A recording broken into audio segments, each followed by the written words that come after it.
அருமையானவளை நாங்கள் இணைந்திருப்பது சங்கமம் வானொலியின் மதிய நேர ஒலிபரப்பு. இப்பொழுதும் டொரண்டோ நேரம் 12 மணி 6 நிமிடங்கள்.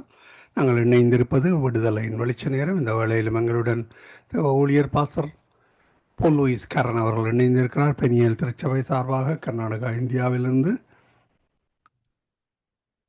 அவருக்கும் இரவு வணக்கங்களை கூறுவோம், வாழ்த்துவோம், வரவேற்போம். பிதா, குமாரன், பரிசுத்தாவியானவன் நாமத்தினாலும் சங்கமம் வானொலி டீம் சார்பிலும் என் சார்பிலும் குடும்பத்தின் சார்பிலும் வானொலி கூடாக இணைந்து கேட்டுக்கொண்டிருக்கிற ஒருவர் சார்பிலும் வாழ்த்துகிறோம், வரவேற்கிறோம், கர்த்தருடைய கரத்திலே ஒப்புவிக்கிறோம். இந்த வேளையிலும் இணைந்திருக்கிற ஊழியருக்கும் இரவு வணக்கங்களை கூறி வாழ்த்தி வரவேற்று கொண்டு புறப்பட போகின்ற ஒவ்வொரு வார்த்தைகளையும் கர்த்தர் தாமே ஆசீர்வதித்து பல்கி பெருக பண்ணுவாராக. கர்த்தருடைய கரத்திலே அவரையும் பாஸ்டரையும் குடும்பத்தாரையும் ஒப்புவிப்போம். கர்த்தருடைய நாமம் ஒன்றே மகிமைப்படுவதாக. இந்த வேளையிலும் எங்களுடன் இணைந்திருக்கிற ஊழியருக்கு இரவு வணக்கங்களை கூறி வாழ்த்தி வரவேற்று கொண்டு அவரிடம் ஒப்படைப்போம். வார்த்தைகளை கேளுங்கள், ஆசீர்வாதம் பெற்றுக்கொள்ளுங்கள். கர்த்தருடைய கரத்திலே ஒப்புவிப்போம். Praise Lord pastor. Praise Lord pastor. உங்களோட மைக்கை எடுத்து விடுங்க பாஸ்டர். உங்களோட மைக் ஆஃபில் நிற்குது, அதை ஆன் பண்ணி விடுங்கள். வேளையில் உங்களிடம் ஒப்படைக்கிறோம் பாஸ்டர், வழி நடத்துங்கள். Amen. God bless you. Amen. God bless you. வானத்திலும் பூமியிலும் சகல அதிகாரம் படைத்த நசனாகிய இயேசு கிறிஸ்துவின் நாமத்தினாலே உங்கள் யாவரையும் நான் வாழ்த்துகிறேன்.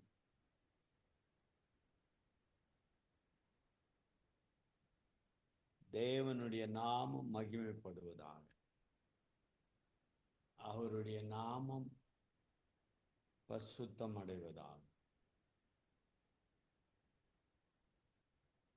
அவர் உயிரோடு இருக்கிற தெய்வத்தை, பேசுகிற தெய்வத்தை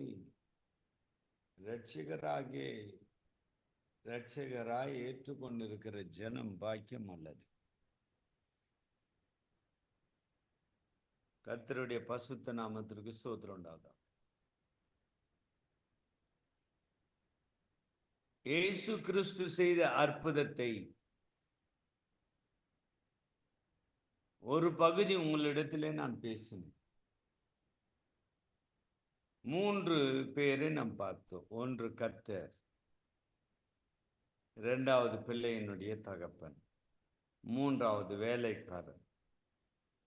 மரித்த பிறகு மரித்து விட்டது என்று சொல்வதற்காக வந்த வேலைக்காரன். இவைகளை நாம் பார்க்கும் பொழுது ஆண்டவர் செய்த அற்புதத்தை பார்ப்பதற்கு முன்பதாக ஆண்டவர் உச்சரித்த வார்த்தைகளை பார்க்க போகிறோம். அது ஒரு பகுதி வேதத்திலிருந்து வாசிக்கிறேன். என்ன சொல்லுகிறது என்றால்,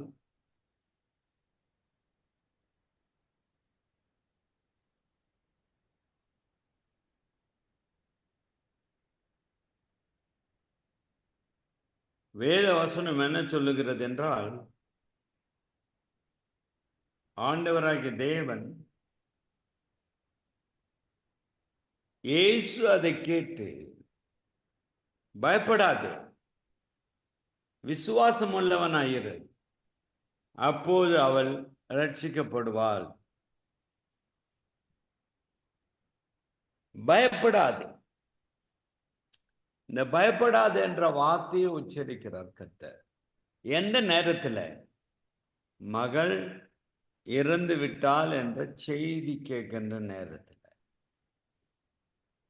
கர்த்தருடைய பரிசுத்த நாமத்திற்கு ஸ்தோத்திரம் உண்டாவதாக.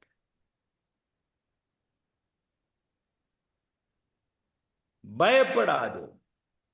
சில வசனங்களை நாம் திங்கட்கிழமை நாம் பார்த்தோம். குமாரனை கண்டு அவரிடத்தில் விசுவாசமாயிருக்கிறவன் எவனோ அவன் நித்திய ஜீவனை அடைந்தோம், நான் அவனை கடைசி நாட்களில் எழுப்புவது என்னை அனுப்பினவருடைய சித்தமாயிருக்கிறது என்றான். இந்த இடத்தில் நாம் பார்க்கும்போது பயப்படாதிருங்கள் என்ற வார்த்தையை ஆண்டவர் உச்சரிப்பதற்கு காரணம்,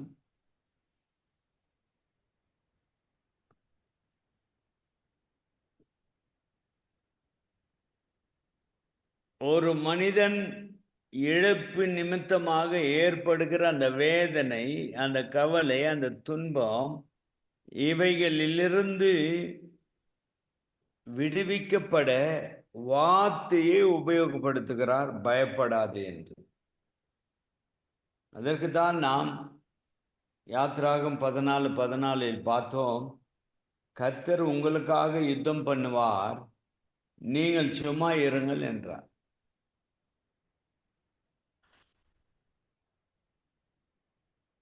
கர்த்தர் உங்களுக்காக யுத்தம் பண்ணுவார்.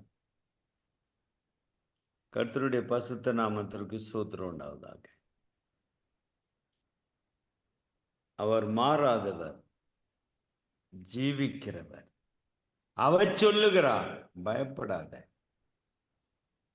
உனக்கு எந்த பயமும் இருக்கக்கூடாது, ஏனென்றால் நான் உனக்கு துணை நிற்கிறேன். எவ்வளவு அருமையாக சொல்லப்படுகிற இந்த வார்த்தை. உன் தேவனாகிய கர்த்தராகிய நான் உனக்கு வலது கையை பிடித்து பயப்படாது. எவ்வளவு அன்புள்ள தகப்பன் நம்முடைய வலது கரத்தை பிடித்து தாங்குகின்ற கர்த்தராய் இருக்கிறார். கர்த்தருடைய பரிசுத்த நாமத்திற்கு ஸ்தோத்திரம் உண்டாவதாக. எனக்கு அருமையானவர்களே, ஒரு வலது கரத்தை பிடித்து நாம் தவறி விழாதபடி, தவறி போகாதபடி, தவறான பாதையிலே நடந்து செல்லாதபடி நம்மை காப்பாற்றும், ஆதரிக்கும் கர்த்தர் இருக்கிறார். அவர் நம்முடைய வலது கரத்தை பிடிக்கிறவர். கர்த்தருடைய பரிசுத்த நாமத்துக்கு ஸ்தோத்திரம். அவர் நமது வலது கரத்தை பிடிக்கிறவர்.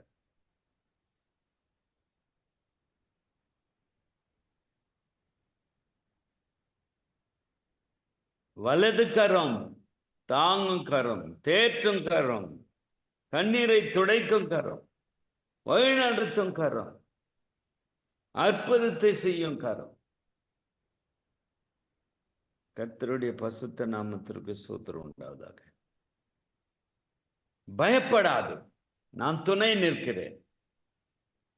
ஆண்டவர் துணை நிற்கும் போது யாரும் நம்மை மேற்கொள்ள முடியாது. ஆண்டவர் துணையாய் நிற்கும் போது நமக்கு அது போதும். துணையாய் நிற்கிறேன். கர்த்தருடைய பரிசுத்த நாமத்திற்கு ஸ்தோத்திரம் உண்டாவதாக. கர்த்தர் நல்லவர், மாறாதவர், ஜீவிக்கிறவர், ஜீவனுள்ளவர்.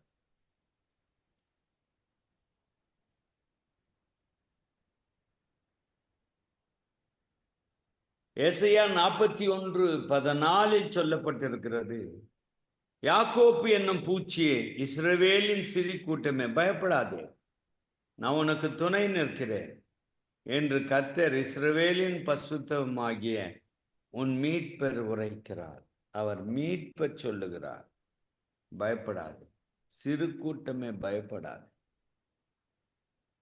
நான் உனக்கு துணை நிற்கிறேன்.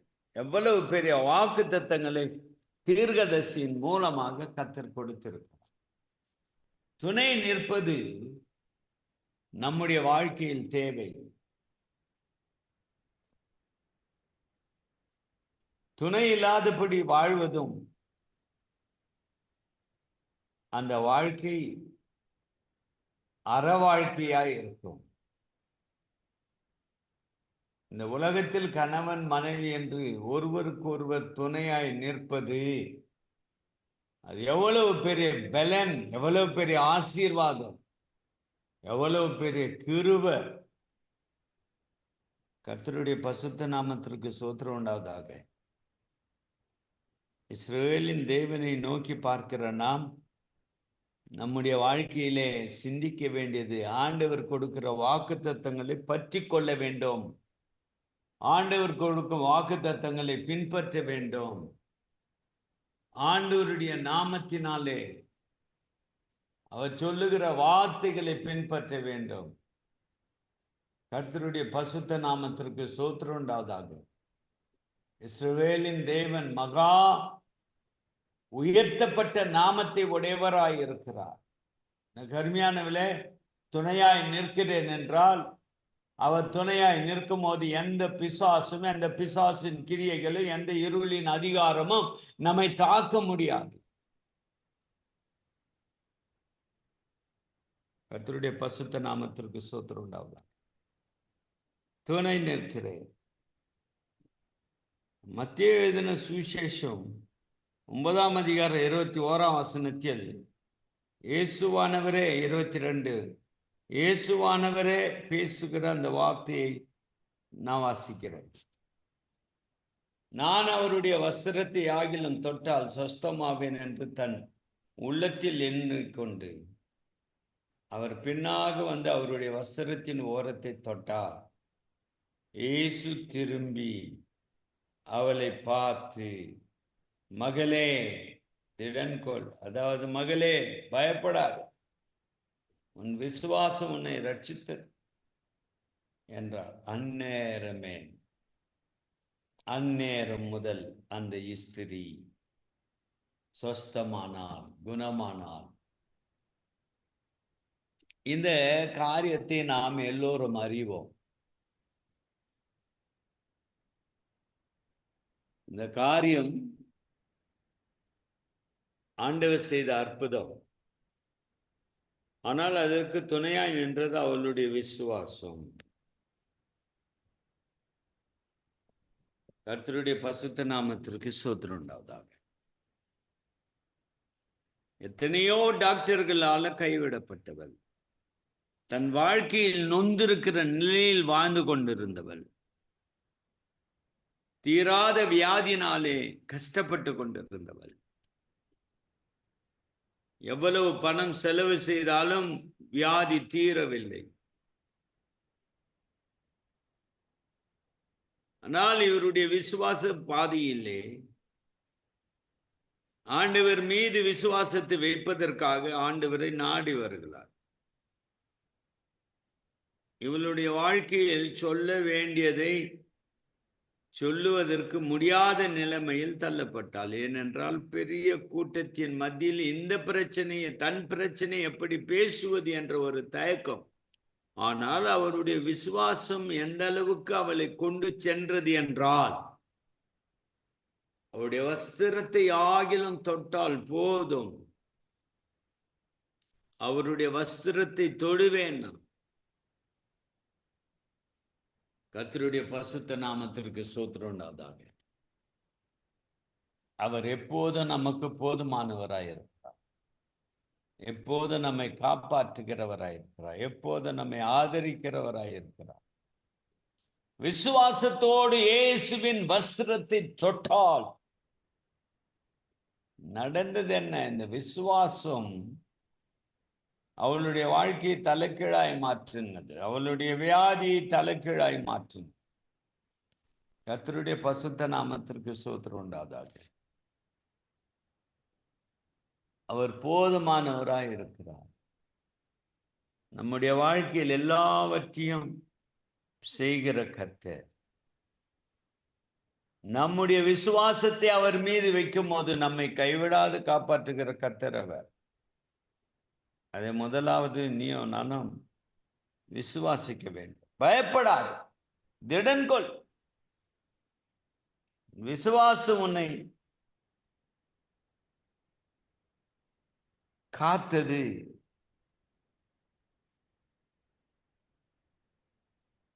உன்னை ரட்சித்தது, உன்னை மீட்டது. அந்நேரம் முதல் அந்த ஸ்திரீ சொஸ்தமானார். எவ்வளவு பெரிய அற்புதம் இது! வாழ்க்கையிலே நொந்து கொண்டு இருந்தவளை தூக்கி எடுத்த கர்த்தராகிய தேவன். அவளுடைய விசுவாசம் அவளுக்கு அற்புதத்தை கொண்டு வந்தது. அவளுடைய விசுவாசம். கர்த்தருடைய பசுத்த நாமத்திற்கு ஸ்தோத்திரம் உண்டாவதாக. இஸ்ரவேலின் தேவன் மகா பசுத்தமுள்ள தேவன். அவரே கர்த்தர், அவரே மாறாதவர், அவரே ஜீவிக்கிறவர். ஆகவே பயப்படாதே, திடன்கொள். உன் விசுவாசம் உன்னை ரட்சித்தது. அந்த வார்த்தை கேட்ட முதல் அடுத்த நெடி அவள் முற்றிலுமாக சொஸ்தமாவதை நாம் கண்டோம்.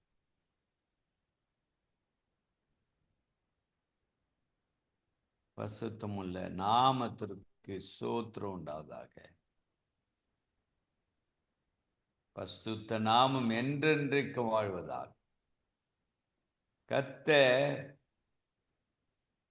அவளுடைய வாழ்க்கையில் ஒரு பெரிய அற்புதத்தை செய்து அவள் மூலமாக அநேக ஜனங்கள் கர்த்தரண்டை வருவதற்கும் கர்த்தரை விசுவாசிப்பதற்கும் ஏதுவாயிருந்தது.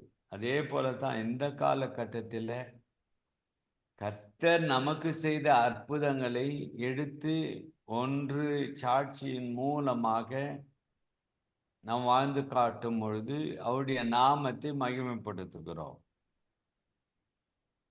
இதுதான் விஷயம். வேலை செய்கிற இடத்திலையோ படிக்கிற இடத்திலையோ எந்த இடமா இருந்தாலும் ஆண்டவருக்கு முதலிடத்தை கொடுக்கும் போது அவர் நம்மை ஆசீர்வதிக்கிற கர்த்தராயிரு. பயப்படாதிருங்கள், திடன்கொள், உன் விசுவாசம் ரட்சித்தது. நமக்கு விசுவாசம் இருக்க வேண்டும். ஆண்டவர் மீது விசுவாசத்தை வைத்து விசுவாசத்தை கட்டி எழுப்ப வேண்டும். கர்த்தருடைய பரிசுத்த நாமத்திற்கு ஸ்தோத்திரம் உண்டாவதாக. இயேசு திரும்பி அவளை பார்த்து, மகளே திடன்கொள், உன் விசுவாசம் உன்னை ரட்சித்தது என்றார். அந்நேரம் முதல் அந்த ஸ்திரீ சொஸ்தமானாள். இன்னொரு அற்புதத்தை நாம் வேதத்திலே பார்க்கிறோம். ஆண்டவர் செய்த அற்புதம்.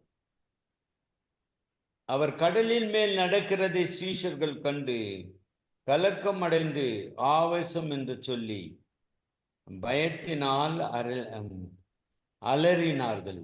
உடனே இயேசு அவளோடு பேசி, திடன் கொள்ளுங்கள், நான் தான், பயப்படாதீர்கள் என்றார். ஆண்டவர் கடல் மீது நடந்து வருகிற ஒரு பெரிய அற்புதம் அது. நீ நானும் நிற்க முடியாது, எவரும் நிற்க முடியாது கடல் மீது. ஆனால் இயேசு படைப்பின் காரண கர்த்தர், அவர் கடந்து செல்லுகிறார், அவர் நடந்து செல்லுகிறார். அவர் நடந்து செல்லுகிற பாதையை பார்க்கும் பொழுது கடல் மீது வரும்போது பயம் ஏற்படுகிறது சீஷர்களுக்கு. ஏதோ ஒரு ஆவி வருகிறது என்று நினைக்கிறார்கள். இந்த பயம் அவர்களை ஆட்கொண்டது. உடனே இயேசு அவர்களோடு பேசி கலக்கம் அடைந்து ஆவேசம் என்று சொல்லி பயத்தினால் அலறினார்கள். உடனே இயேசு அவர்களோடு பேசி, திடன் கொள்ளுங்கள், நான் தான், பயப்படாதீர்கள். அந்த நேரத்தினுடைய கலக்கம், அந்த நேரத்தினுடைய பெரிய சோதனை என்று சொல்லலாம். ஐயோ, என்ன நடக்க போகிறது என்ற சூழ்நிலையில் அவர்கள் தள்ளப்பட்டிருக்கும் போது தான் தேவனாகிய கர்த்தர்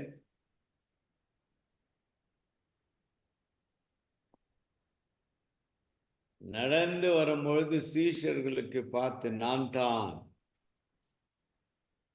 திடன் கொள்ளுங்கள், நான் தான், பயப்படாதிருங்கள். ஆண்டவர் சத்தியத்தை அவர்களுக்கு சொல்லுகிறார். விசுவாசத்தை என் மீது வைத்தால் கர்த்தராகிய தேவன், நான் கடல் மீது நடப்பேன், கடலை படைத்ததும் நான் தான். கர்த்தருடைய பரிசுத்த நாமத்திற்கு ஸ்தோத்திரம் உண்டாவதாக. ஏசப்பா செய்கிற இந்த அற்புதங்களை நாம் காணும் பொழுது, கடல் மீது நடந்தவர் அவருடைய வாழ்க்கையில் பயந்து கொண்டிருந்த சீஷர்களை, பயப்படாதீருங்கள், நான் தான் என்று சொல்லி அவர்களை தேற்றினதை நாம் பார்க்கிறோம்.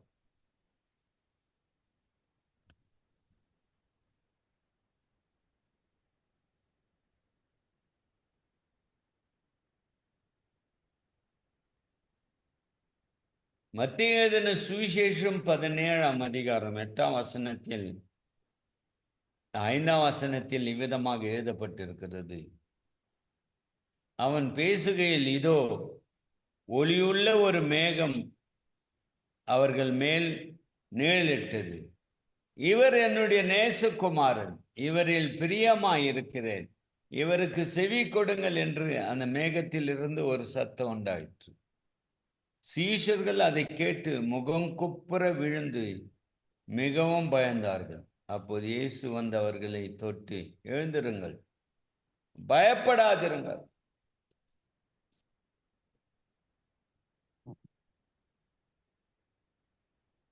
மூன்று சீஷர்களோடு ஜெபிப்பதற்காக மலையிலே கடந்து சென்றார் இயேசு கிறிஸ்து.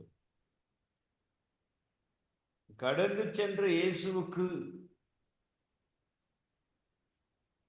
பிதாவாகிய தேவன் அந்த இடத்தில் பேசினதை நாம் பார்க்கிறோம். இவருக்கு செவி கொடுங்கள் என்று அந்த மேகத்திலிருந்து ஒரு சத்தம் உண்டாயிற்று. இவர் என்னுடைய நேசகுமாரன், நேசகுமாரன், இவருக்கு செவி கொடுங்கள் என்று சொன்னார். கர்த்தருடைய பரிசுத்த நாமத்துக்கு ஸ்தோத்திரம் உண்டாகும். சீஷர்கள் அதை கேட்டு முகம் குப்புற விழுந்து மிகவும் பயந்தார்கள். பயம் வரும் கட்டாயம். மேலே போய் ஜெபிப்பதற்காக போனவர்கள் இயேசுவோடு கூட 3 பேரும் கடந்து சென்றார்கள். இவர்களுடைய அனுபவத்தை நாம் பார்க்கும்போது அந்த அனுபவம் என்னவென்றால், இவர் என்னுடைய நேசகுமாரன், இவருக்கு செவி கொடுங்கள் என்று வார்த்தை உச்சரிக்கும் பொழுது ஒரு வகையில அவர்களுக்கும் பயம் ஏற்பட்டிருக்கும். பயம் ஆட்கொண்டது.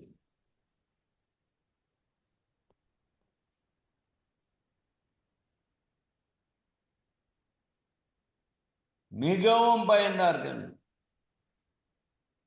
அப்போது இயேசு வந்து அவர்களை தொட்டு, எழுந்திருங்கள், பயப்படாதிருங்கள், எழுந்திருங்கள், பயப்படாதிருங்கள். அந்த வார்த்தை உச்சரிக்கிறதை, இயேசு கிறிஸ்து உச்சரிக்கிறதை நாம் உண்மையிலே அதை ஆராய கடமைப்பட்டிருக்கிறோம். பயப்படாதிருங்கள்.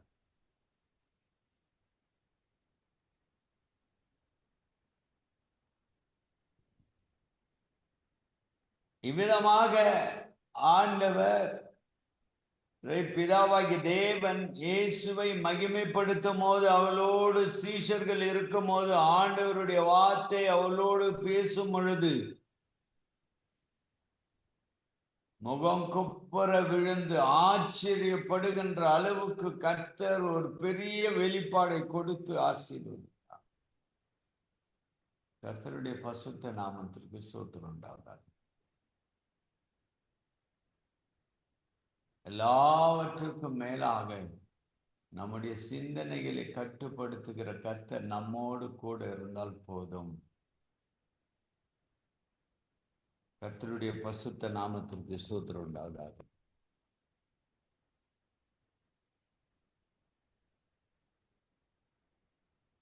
பயப்படாதிருங்கள் என்றார். சீஷர்களை பலப்படுத்தின வார்த்தை. பயப்படாதீர்கள், எழுந்திருங்கள், பயப்படாதீர்கள் என்று அவர்களை பார்த்து சொன்ன அந்த வார்த்தையை நாம் பார்க்கிறோம். அடுத்த ஒரு அற்புதத்திற்கு போவோமானால், மார்க் எழுதின சுவிசேஷம் 16ஆம் அதிகாரம் 6ஆம் வசனம். அவன் அவர்களை நோக்கி, பயப்படாதிருங்கள், சிலுவையில் அறையப்பட்ட நசரேயனாகிய இயேசுவை தேடுகிறீர்கள். அவர் உயிர்த்தெழுந்தார், அவர் இங்கே இல்லை. இதோ அவரை வைத்த இடம். நன்றாக புரிந்து கொள்ள வேண்டும்.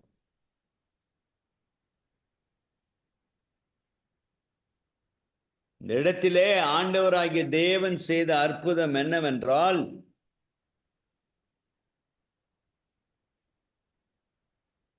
மரணத்தை வென்றவராய் உயிர்த்தெழுந்தார். தேவதூதன் வந்து சொல்லுகிறான், அவர் இங்கே இல்லை.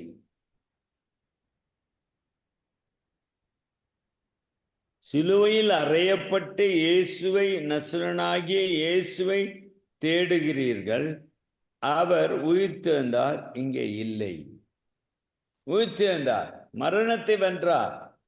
கல்லறை அவரை அடுக்கி வைக்க முடியவில்லை. கர்த்தருடைய பரிசுத்த நாமத்திற்கு ஸ்தோத்திரம் உண்டாவதாக. அவர் ஒருவர் தான் பரிசுத்தர், அவர் ஒருவர் தான் ஆதரிக்கக்கூடிய கர்த்தர்.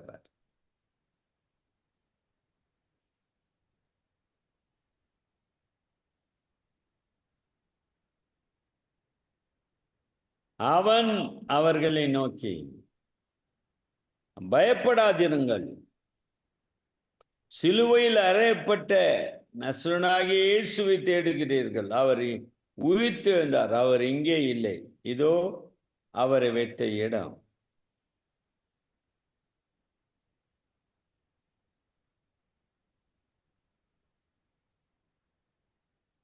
அவன் அவர்களை நோக்கி, பயப்படாதிருங்கள்.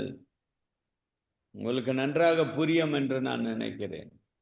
ஆண்டவருடைய வார்த்தை பேசுகிறது, பயப்படாதிருங்கள், பயப்படாதிருங்கள், சிலுவையில் அறையப்பட்ட நசரேயனாகிய இயேசுவை தேடுகிறீர்கள். அவர் உயிர்த்தெழுந்தார், அவர் இங்கே இல்லை. பயப்படாத.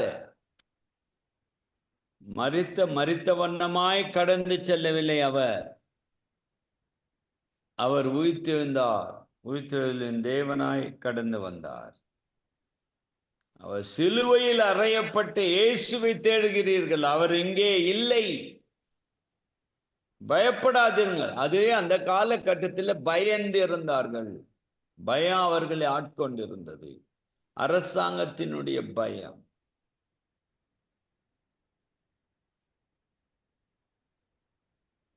யூதர்கள் வசதியோடு வாழ்கிறார்கள். இப்போது காலகட்டத்தில் பார்க்கும்போது நிம்மதி போய்விட்டது. அவருடைய நரங்கங்கள், சிட்டிகள் பற்றி எரிகிறது. இஸ்ரேல் தேசத்திற்காக ஜெபிக்க கடமைப்பட்டிருக்கிறோம். அங்க ஒரு சமாதானம் உருவாக வேண்டும். இஸ்ரேல் தோல்வியை சந்திக்க கூடாது. இஸ்ரேல் வெற்றி பெற வேண்டும். கர்த்தருடைய பரிசுத்த நாமத்திற்கு ஸ்தோத்திரம் உண்டாவதாக. இந்த இடத்திலே சிலுவையில் அறையப்பட்ட இயேசுவை தேடுகிறீர்கள் என்று ஒரு சப்ஜெக்டை வைத்து, அவர் இங்கே இல்லை, அவர் உயிர்த்தெழுந்தார். ஒரு டைனாமிக் மெசேஜ். அவர் இங்கே இல்லை, உயிர்த்தெழுந்தார். உயிர்த்தெழுந்த இயேசு கிறிஸ்து நமக்கு துணையாய் நிற்பார். கர்த்தருடைய பரிசுத்த நாமத்திற்கு ஸ்தோத்திரம் உண்டாவதாக. அடுத்ததாக அப்போஸ்தலர் பவுல் மூலமாக ஆண்டவர் பேசின வார்த்தையை பார்க்கும் பொழுது 23 அப்போஸ்தலர் 23:11 அன்று ராத்திரியிலே கர்த்தர் பவுலின் அருகே நின்று, பவுலே திடன்கொள்,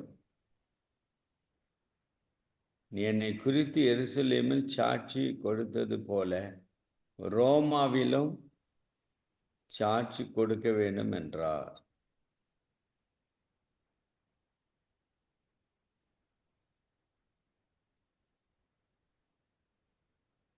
அந்த ராத்திரியிலே கர்த்தர் பவுலின் அருகே நின்று, பாருங்க, ஒரு உபத்திர கால கட்டத்தில் கர்த்தர் வந்து நமக்கு துணை நிற்பதற்கு அங்கு வந்து நின்று, கர்த்தருடைய ஊழியத்தை செய்கிற, கர்த்தரால் அழைக்கப்பட்ட, கர்த்தருடைய சத்தியத்தை சத்தியத்தின்படி விதைப்பதற்காக கர்த்தரால் தெரிந்து கொள்ளப்பட்ட ஒரு பெரிய பாத்திரம் பவுல்.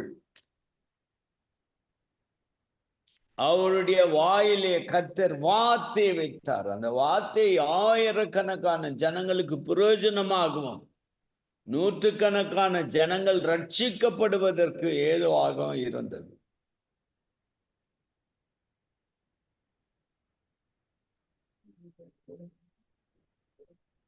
கர்த்தருடைய பசுத்த நாமத்திற்கு ஸ்தோத்திரம் உண்டாவதாக.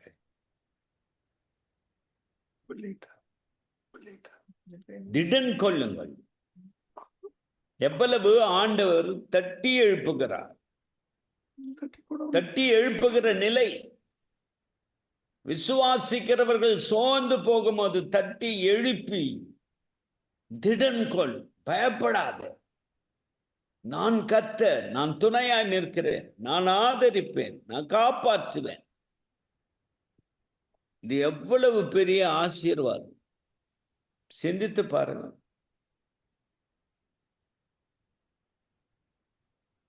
அந்த ராத்திரி என்ன ராத்திரி? உபத்திரத்தின் ராத்திரி. அடித்து நொறுக்கப்பட்டு,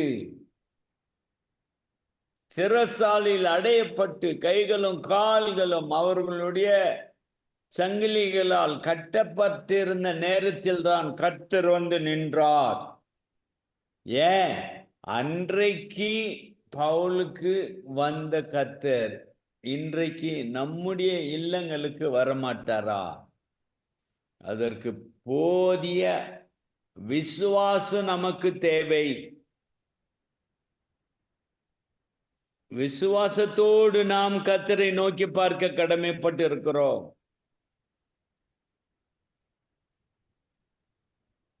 அப்ப என்ன குறித்து எருசலேமில் சாட்சி கொடு என்றால் கர்த்தருடைய சித்தம் நாம் ஒன்று அவருடைய சத்தியத்தில் வாழுவதே அது ஒரு பெரிய சாட்சி. வாழ்கிற சத்தியத்தை, மற்றவர்களுக்கு தெரிந்த சத்தியத்தை மற்றவர்களுக்கு சொல்லுவது, கர்த்தருடைய ராஜ்யத்திற்காக அற்புத அடையாளங்கள் செய்வதற்காக, கர்த்தருடைய வீடு ஆசீர்வதிக்கப்படுவதாக செய்யப்படுகின்ற காரியங்கள். அவருக்கு சாட்சி உள்ள பிள்ளைகளா இருக்க வேண்டும். பசுத்த ஆவி உங்களிடத்தில் வரும்போது நீங்கள் பலனடைந்து, யூதேயா, சமாரியா, உலக கடைசி பரியந்த எனக்கு சாட்சிகளாய் இருப்பீர்கள். அப்ப கர்த்தருக்கு சாட்சியா இருக்க வேண்டும் என்றால் நம்முடைய வாழ்க்கையில நாம் கர்த்தருக்கு பிரியமாய் இருக்கிற பிள்ளைகளாய் இருக்க வேண்டும். உபத்திரம் வரும்போது பின்னிட்டு பார்க்க கூடாது. உபத்திரங்கள் வரும்போது முன்னாக பார்க்க வேண்டும். அவருடைய நாமம் வாழ்த்தப்படுவதாக, ஆசீர்வதிக்கப்படுவதாக. கர்த்தருடைய பசுத்த நாமத்திற்கு ஸ்தோத்திரம் உண்டாவதாக. எனக்கு அருமையானவிலே, ஒரு வார்த்தை தான் பார்த்தோம், பயப்படாதிருங்கள். பயப்படாதே. அப்போ பயப்படாதே என்று சொல்லுகிற ஒவ்வொரு வார்த்தையும் அது நம்மை பலப்படுத்துகிறது, அது நம்மை தேற்றுகிறது, அது நம்முடைய மனக்கண்களை திறக்க செய்கிறது. கர்த்தருடைய பசுத்த நாமத்திற்கு ஸ்தோத்திரம் உண்டாவதாக. கர்த்தருடைய நாமம் ஆசீர்வதிக்கப்படுவதாக. ஆகவே எனக்கு அருமையானவிலே, ஆண்டவர் அந்த ஜெப தலைவனுடைய மகள் இறந்த போதிலும், இறந்த நேரத்தில் ஒரு தகப்பனுக்கு எவ்வளவு துக்கமாயிருக்கோ, அந்த துக்கத்தில் நேரத்தில் கர்த்தர் என்ன சொல்ல? பயப்படாதிருங்கள். பயப்படாது. ஆகவே நம்முடைய வாழ்க்கையில் பயமில்லாதபடி நாம் விசுவாச பாதையில் ஓடுவோமாக. நம்முடைய பயத்தை எல்லாம் நீக்கி பயப்படாதே என்ற வாக்கு தத்தத்தை கொடுத்து காப்பாற்றுகின்ற கர்த்தர். ஆகவே அவருடைய வார்த்தையில் ஒரு வார்த்தையை பார்த்தோம், பயப்படாதிருங்கள். அடுத்த முறை விசுவாசத்தை குறித்து பார்க்க போகிறோம். கண்களை மூடி நாம் ஜெபம் செய்வோம். வானத்திலும் பூமியிலும் சகல அதிகாரம் படைத்த நசனாகிய இயேசுவே, உம்முடைய பசுத்த நாமத்திற்காக ஸ்தோத்திரம் அப்பா. இந்த வேளையில் பயப்படாதீர்கள் என்ற உம்முடைய பொன்னான வார்த்தையிலிருந்து எடுக்கப்பட்ட இந்த பிரசங்கம் வாழ்க்கையில் நொந்திருக்கிற பிள்ளைகளுக்கு ஆண்டவரே கிருபையாய் நீர் கொடுக்கின்ற காரியங்களுக்காய் ஸ்தோத்திரம். உம்முடைய நாமம் வாழ்த்தப்படுவதாக, உம்முடைய நாமம் மகிமைப்படுவதாக. இந்த செய்தியை கேட்கிற ஒவ்வொரு பிள்ளைகளையும் நீர் ஆசீர்வதியும். பயந்திருக்கிற உள்ளங்களுக்கு உம்முடைய வார்த்தையை கொடுத்து பயப்படாது என்று வாழ்க்கையை தேற்றுவீராக, வாழ்க்கையை பலப்படுத்துவீராக. இந்த செய்தி கேட்கிற ஒவ்வொருவரையும் ஆசீர்வதியும். நீ சொன்ன பொன்னான வார்த்தையை வைத்து இந்த ஜனங்களுக்கு எடுத்து சொன்றது அவளுடைய இதயங்களில் விதைக்கப்பட்ட இந்த வார்த்தைகள் யாவும் அவளுக்கு பெருக்க ஆசீர்வாதத்தை கண்டடைய கிருபைத்தார்.